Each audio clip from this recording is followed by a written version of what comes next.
October 8, 1918. 6:10 a.m. Argonne Forest, France. Corporal Alvin York crouches in the underbrush and counts the German machine guns. 7. No, 9. Each one spitting 450 rounds per minute across a hillside that his patrol has to cross. His squad leader is dead. His platoon commander is dead.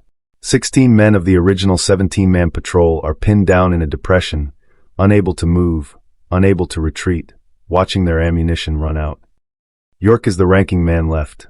A 30-year-old blacksmith from the mountains of Tennessee, who joined the army less than a year ago, who trained with a rifle for 6 months, who spent most of his life hunting turkeys in the hills around Pall Mall, population 150. Now he has to do something about 9 German machine guns, a German battalion headquarters, and approximately 90 German soldiers who are all trying to kill him. What happens in the next 20 minutes will become the most famous individual action by an American soldier in World War I. 25 Germans dead, 132 captured, 9 machine gun nests silenced, all by one man with a rifle, a pistol, and the skills he learned shooting squirrels in the Tennessee mountains. When it's over, German officers will demand to know how many Americans attacked them. York will say, "Just me." They won't believe him. Marshal Ferdinand Foch, Supreme Allied Commander, will call it the greatest thing accomplished by any private soldier of all the armies of Europe. But here's what makes Alvin York's story different from every other war hero. He didn't want to fight, didn't believe in killing, tried to get out of the draft as a conscientious objector, and when the army denied his claim, he almost deserted rather than go to war. This is the story of how a pacifist became the most lethal soldier in the American Expeditionary Force. How religious conviction clashed with military duty. How a man who didn't believe in killing would kill more enemy soldiers in a single engagement than entire companies killed in a month. And how turkey hunting skills from the Tennessee mountains would prove more valuable than any military training the army could provide. The mathematics of that October morning were simple and brutal. 1 American versus 90 Germans. The Germans had machine guns, grenades, and defensive positions. York had 17 rounds in his rifle, 8 in his pistol, and the knowledge that if he failed, his 16 buddies would die. December 13, 1887. Pall Mall, Tennessee. A valley in Fentress County so remote that most Tennesseans had never heard of it. William and Mary York's third child enters the world in a 2-room cabin without electricity, running water, or any connection to the modern world developing beyond the mountains. They name him Alvin Cullum York. Pall Mall in 1887 is barely a settlement. Maybe 200 people scattered across the valley. Subsistence farmers living in log cabins, hunting for meat, growing corn and tobacco for cash when they can get it. The nearest town of any size is Jamestown, 8 miles away on roads that turn to impassable mud in winter. This is backwoods poverty, not the genteel poverty of declining Southern aristocracy. This is the grinding, daily poverty of people who work from dawn to dusk and still barely survive. The Yorks have 11 children eventually. Feeding them all requires hunting, farming, and William York working as a blacksmith whenever he can find work. Alvin grows up doing 3 things: working the farm, learning blacksmithing from his father, and hunting. The hunting is necessary. Without meat from wild game, the family doesn't eat. By age 10, Alvin can track a deer through the mountains.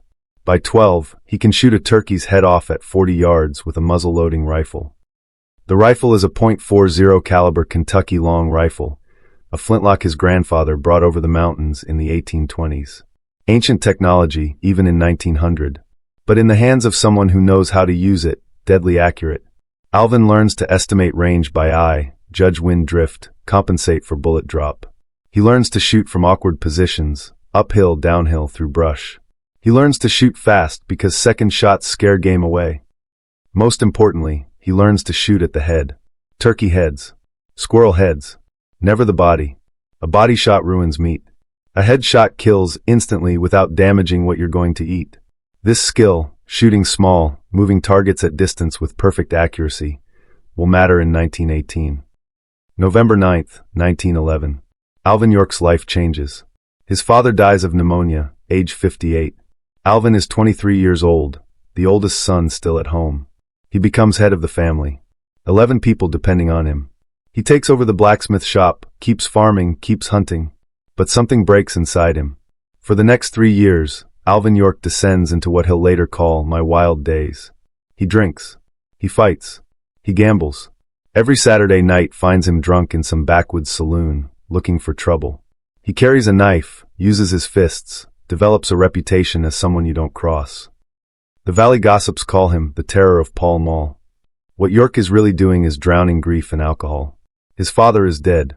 The weight of supporting 11 people is crushing. And the mountains that once felt like home now feel like a trap. This valley, this poverty, this life of endless work with no prospect of anything better, it's his future and he knows it. January 1st, 1915. York attends a revival meeting at the Church of Christ in Christian Union, a fundamentalist denomination that has come to Pall Mall. The preacher, H. Russell, preaches hellfire and damnation. York, hungover from New Year's Eve drinking, listens. Something connects. York converts. Completely. Absolutely. No half measures. He stops drinking. Stops fighting. Stops gambling. Starts attending church 3 times a week. Studies the Bible obsessively. Within months, he's teaching Sunday school. The church believes in pacifism. The Sermon on the Mount. Blessed are the peacemakers. Turn the other cheek. Thou shalt not kill. York embraces these teachings with the same intensity he once embraced drinking and fighting. He believes, truly believes, that killing another human being under any circumstances is a sin that will damn your soul to hell. This belief will be tested in 1917. April 6, 1917. The United States declares war on Germany. President Woodrow Wilson's proclamation is read in every town and village. America is going to war to make the world safe for democracy. To end all wars. To stop German aggression. Pall Mall doesn't care about German aggression. Most people in Fentress County couldn't find Germany on a map. The war is something happening far away to other people. Then comes the draft. May 18, 1917. The Selective Service Act. All men aged 21 to 30 must register. Local draft boards will determine who serves. There are exemptions: essential war work, family hardship, physical disability, and conscientious objection on religious grounds. York registers on June 5, 1917 at the courthouse in Jamestown. When he reaches the question about conscientious objection, he writes, "Don't want to fight." It's not eloquent. It's not a philosophical treatise on the morality of war. It's the simple truth from a man who spent 2 years finding God and now believes killing is sin. The draft board denies his claim. The Church of Christ in Christian Union is not on the government's approved list of recognized pacifist denominations. Only Quakers, Mennonites, and a few other established groups qualify.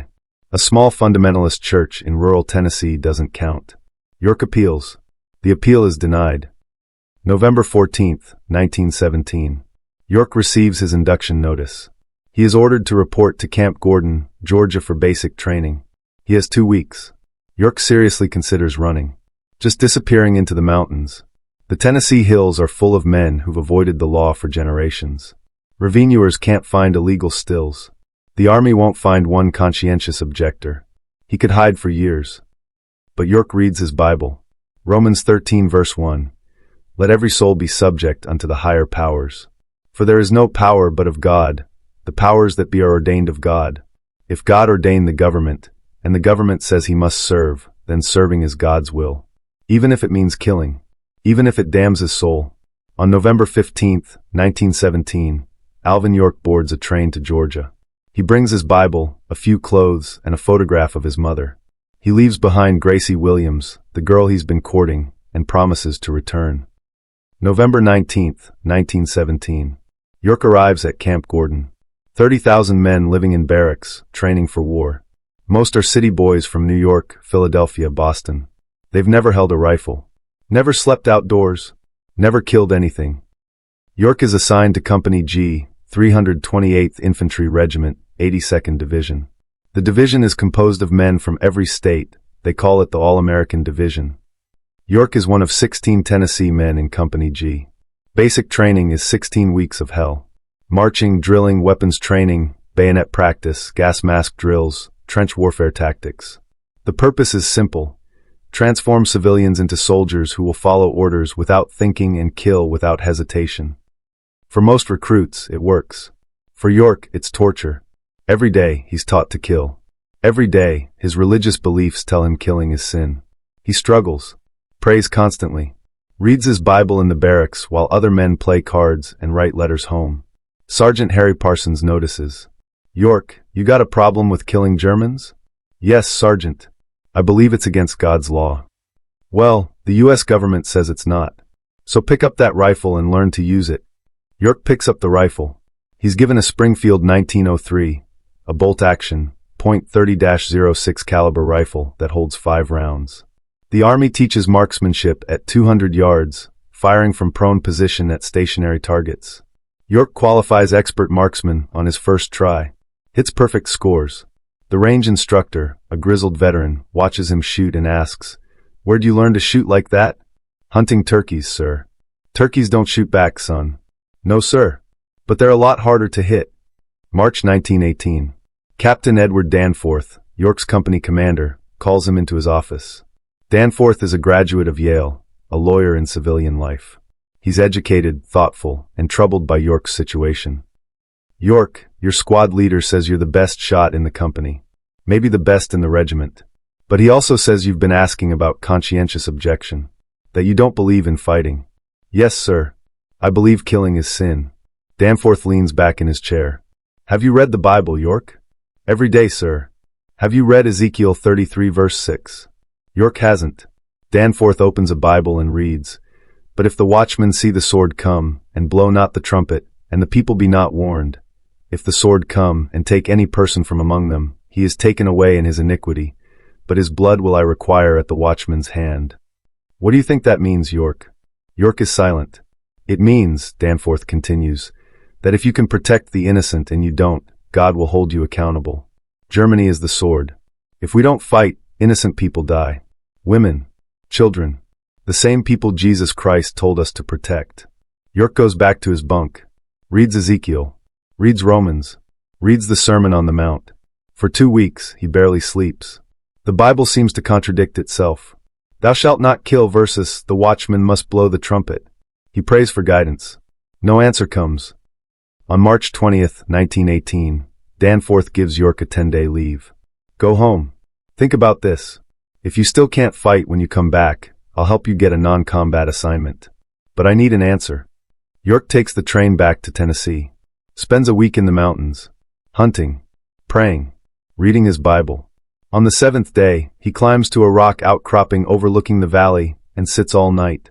Somewhere in those hours, Alvin York makes his peace with God. He decides that killing in defense of the innocent is not sin, that protecting the weak is righteous, that if God is calling him to war, he will answer.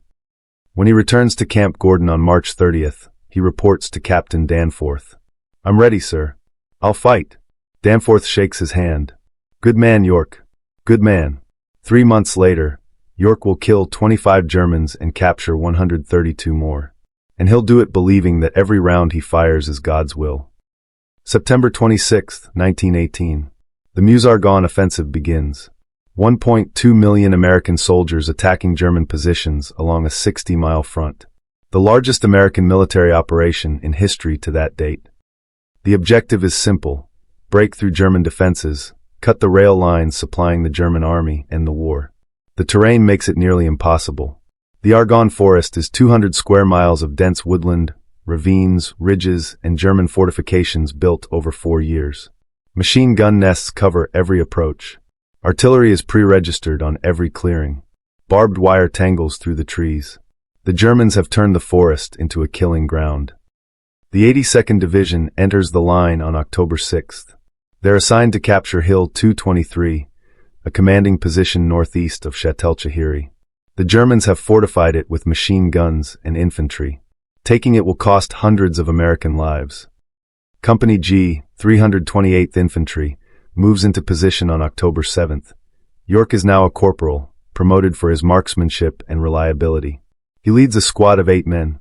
Most are younger than him, city boys who've been in France for 3 months and barely know how to stay alive. October 7th at 10 p.m., the company receives orders. At 6 a.m. on October 8th, they will attack. The objective is a German-held rail line on the far side of Hill 223. Expected resistance, heavy. York spends the night checking his equipment. Springfield rifle, clean and oiled. 170 rounds of ammunition in clips. Colt .45 automatic pistol with 3 spare magazines. Grenades. Canteen. Rations. He reads his Bible by candlelight until midnight, then tries to sleep. He can't. Tomorrow he will kill. He prays that God will guide his hand and forgive what he's about to do. 6:10 a.m. Company G advances through the Argonne Forest under German artillery fire. Shells explode in the trees, sending shrapnel and splinters through the ranks. Men fall. The company pushes forward. By 9 a.m., they've advanced 2,000 yards and run into a wall of machine gun fire. German positions on Hill 223 have perfect fields of fire across the valley. 3 companies try to advance. 3 companies are pinned down. Battalion commander orders a flanking action. Take 16 men. Circle around the German left flank. Find the machine guns. Neutralize them. Sergeant Bernard Early takes command. Corporal York and 7 men from his squad. 8 men from other squads. 17 total. They move out at 9:40 a.m. The patrol moves through thick underbrush, heading north then east, trying to get behind German lines. For 90 minutes, they advance without contact. The forest is quiet. Too quiet. At 11:10 a.m., they stumble onto a German battalion headquarters in a clearing. 90 German soldiers eating breakfast. No sentries. No security. The Germans are behind their own lines and don't expect Americans. Sergeant Early shouts, "Hands up!" Some Germans comply. Most reach for weapons. A firefight erupts at point-blank range. In the first 10 seconds, 6 Americans are killed including Sergeant Early. 3 more are wounded. Corporal Murray Savage, now ranking man, orders the survivors to take cover. York and 8 others, all that's left of the patrol, dive into a depression at the edge of the clearing. German officers are organizing their men. Machine gun crews are running to positions on the hillside above the clearing. Within seconds, 9 German machine guns open fire. The Americans are trapped. They can't advance. Machine guns cover the clearing. They can't retreat. The Germans in the clearing are behind them. They're in a depression that provides minimal cover from the machine guns above. Savage looks at York. "We're dead. We can't move." York looks at the machine guns. Looks at the Germans in the clearing. Looks at his 8 remaining men. He's ranking corporal now. This is his fight. "Keep their heads down," York says, pointing at the Germans in the clearing. "I'll get the machine guns." "By yourself?" "Just keep 'em busy." At 11:15 a.m., Corporal Alvin York starts shooting. The first machine gun is 250 yards uphill. York can see the crew, 3 men operating the gun, 2 feeding ammunition. The gunner is traversing fire across the American position. York centers his sights on the gunner's head. Exhales. Squeezes. The gunner drops. York cycles the bolt. The assistant gunner grabs the weapon. York shoots him. Cycles the bolt. The ammunition feeder reaches for the gun. York shoots him. 3 shots. 3 dead Germans. The machine gun goes silent. York shifts to the second machine gun. Same process. Gunner, assistant gunner, ammunition feeder. 3 shots. 3 dead. The second machine gun stops firing. The Germans realize someone is picking off their machine gunners. They can't see York. He's in brush 250 yards downhill, partially concealed. But they know where the fire is coming from. They start shooting at his position. York doesn't stop. He learned in Tennessee that when you're hunting, you shoot the furthest target first. Let the close ones come to you. He applies that logic now. 3rd machine gun. 4th machine gun. 5th machine gun. Every shot is a headshot. Every shot kills. York is firing his Springfield as fast as he can cycle the bolt. Shoot. Bolt. Shoot. Bolt. Shoot. Bolt. He's not thinking about sin. Not thinking about God. Not thinking about anything except the next target. It's muscle memory. Decades of hunting condensed into pure mechanical motion. 6 machine guns silenced. 7. 8. The Germans in the clearing realize the machine gun fire has stopped. Their officers start organizing a counterattack. York counts 60 German soldiers forming up, fixing bayonets. They're going to charge his position.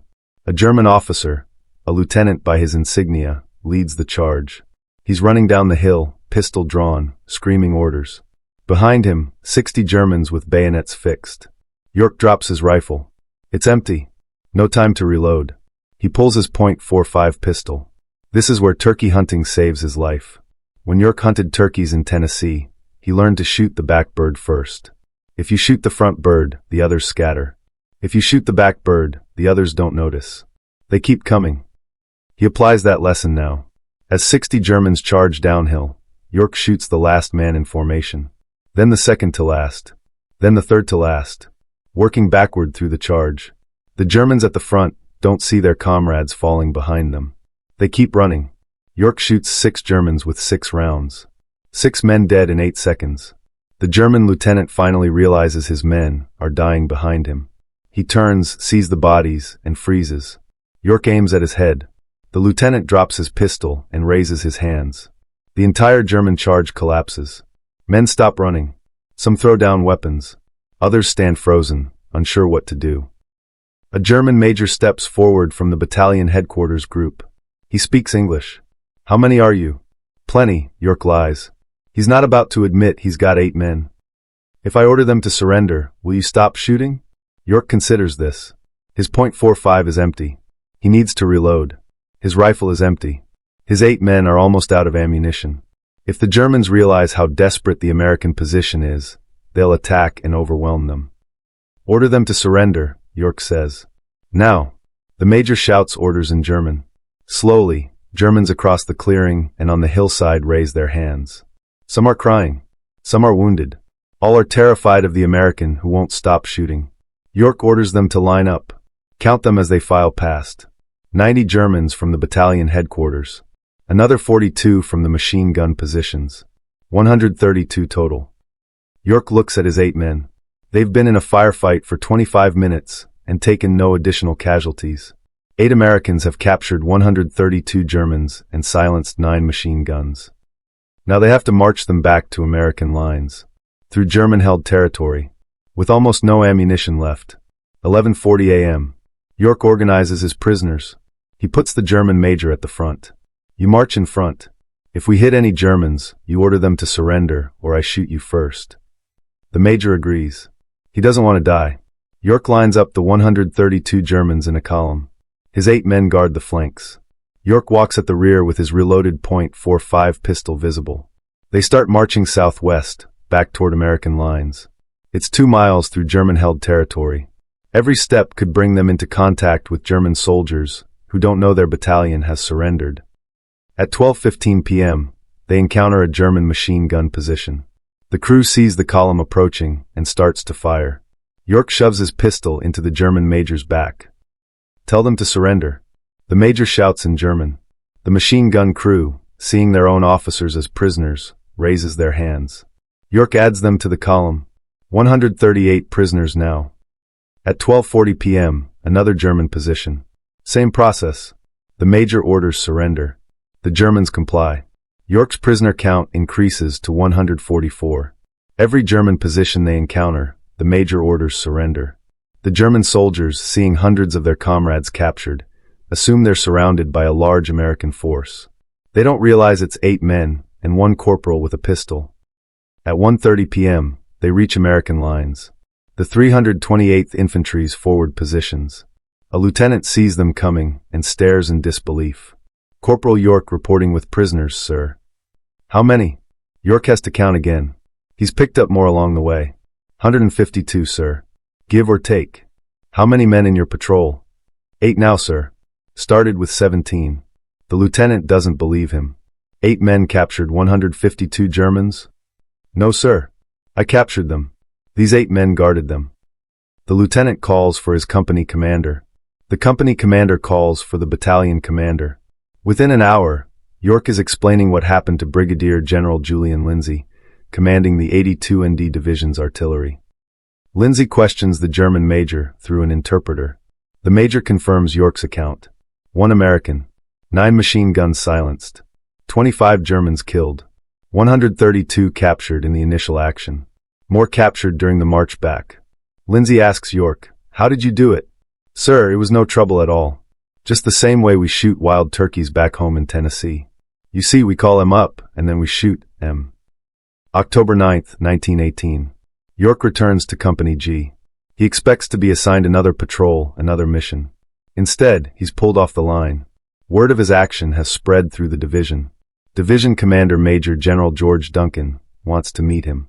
Corps Commander Lieutenant General Hunter Liggett wants a report. The story is working its way up the chain of command. October 15th, York is awarded the Distinguished Service Cross, second highest American military decoration. The citation notes he voluntarily led a small group of soldiers through heavy machine gun and rifle fire, capturing a strong point which was holding up the advance of his company. It doesn't mention the 25 Germans killed or 132 captured. Those numbers seem too large to be believed. Then American intelligence interrogates the captured Germans. They all tell the same story. One American soldier killed their machine gun crews, shot the officers leading the counterattack, forced their major to order surrender. The Germans thought they'd been ambushed by a company-sized force. When they learned it was one man, several officers asked to meet him. They didn't believe one soldier could accomplish what York had done. Marshal Ferdinand Foch, Supreme Commander of Allied Forces, reviews the after-action reports. On November 4, 1918, he writes, "What Corporal York did was the greatest thing accomplished by any private soldier of all the armies of Europe." The Distinguished Service Cross is upgraded to the Medal of Honor. France awards him the Croix de Guerre. Italy awards him the Croce di Guerra. Montenegro awards him the Medal of Military Bravery. November 11, 1918. The armistice. The war ends. York is still in France, still with Company G. He's promoted to sergeant, his final rank. The 82nd Division remains in France for 7 months, part of the occupation force. During this time, reporters find York. They want his story. The humble Tennessee mountain man, who became America's greatest war hero. York doesn't want the attention. He wants to go home. Marry Gracie Williams. Work his blacksmith shop. Live quietly in Pall Mall. But the army won't let him disappear. He's too valuable as a symbol. May 22, 1919. York sails for America aboard the USS Ohioan. When the ship docks in New York on May 28, he's greeted by a crowd of 250,000 people. A parade up Broadway. The mayor gives him the keys to the city. Businessmen offer him endorsement deals worth millions of dollars. York refuses the endorsement deals. This uniform isn't for sale. He accepts one offer, a house and farm in Pall Mall, funded by a Tennessee civic group. It's built on land near his childhood home. 2 stories, 8 rooms, electricity and running water. It's worth $7,000, a fortune in 1919. June 7, 1919. Alvin York marries Gracie Williams in Pall Mall. They'll have 8 children. He'll spend the next 45 years farming, running his blacksmith shop, and trying to avoid publicity. But the story won't let him go. In 1941, Warner Brothers releases Sergeant York, starring Gary Cooper. The film is the highest-grossing film of 1941. It wins 2 Academy Awards. Gary Cooper wins Best Actor for portraying York. York doesn't want the film made. He only agrees when Warner Brothers promises to donate profits to help build a Bible school in Tennessee. The film makes millions. The Alvin C. York Institute is built in Jamestown, Tennessee, a vocational high school that still operates today. World War II begins. York is 54 years old, too old for combat. He tries to enlist anyway. The army refuses. Instead, they send him on war bond tours. He helps raise $80 million for the war effort. After the war, York returns to Pall Mall. He suffered a series of strokes. His health is declining. Medical bills pile up. The IRS claims he owes back taxes on money he never kept. York struggles financially despite his fame. September 2, 1964. Alvin Cullum York dies of a cerebral hemorrhage. He's 76 years old. They bury him in the Wolf River Cemetery in Pall Mall, Tennessee. The same valley where he was born. The same mountains he hunted as a boy. President Lyndon Johnson issues a statement. Sergeant York exemplified the gallantry of American fighting men and their sacrifices on behalf of freedom.